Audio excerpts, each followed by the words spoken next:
Wabah Antonin. Wabah Antonin ini terjadi dari 165 hingga 180 Masehi. Penyebabnya ini kemungkinan besar yaitu cacar. Dan juga ini dibawa ke Romawi oleh tentara dari Timur Tengah. Korbannya dari wabah ini sekitar 5 juta jiwa. Dan termasuk yang kena yaitu Kaisar Lucius Verus. Penyebarannya itu merebak di seluruh kekaisaran Romawi lewat jalur militer dan perdagangan. Dampaknya yaitu populasi Romawi menyusut drastis. Lalu militer Romawi juga jadi lemah dan banyak wilayah perbatasan jadi rentan, dan juga ini menandai awal kemunduran kekaisaran Romawi dari segi kekuatan dan stabilitas.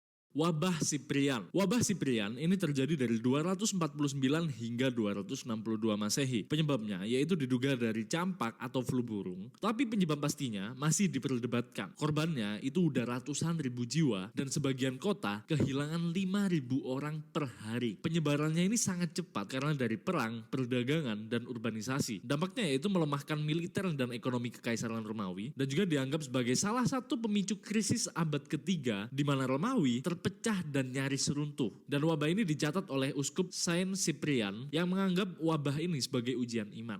Wabah Justinian. Wabah Justinian ini dari tahun 541 hingga 542 Masehi. Penyebabnya yaitu karena Yersinia pestis atau bakteri pes. Jadi hampir sama seperti Black Death. Korbannya yaitu sekitar 30 sampai 50 juta jiwa orang atau 40% populasi kekaisaran Bizantium, dan pada saat itu warganya masih dikit. Jadi ini banyak banget yang kena. Penyebarannya itu lewat kutu di tikus, menyebar dari Asia Tengah ke Konstantinopel lewat perdagangan. Dan wabah ini dampaknya yaitu membunuh hampir setengah penduduk kota besar, termasuk Konstantinopel. Akhirnya wabah ini melemahkan perekonomian militer dan kekuasaan Bizantium sehingga gagal menaklukkan kembali wilayah barat. Dan ini menjadi salah satu pandemi pertama terbesar dalam sejarah dan sering dianggap sebagai awal Dark Ages di Eropa.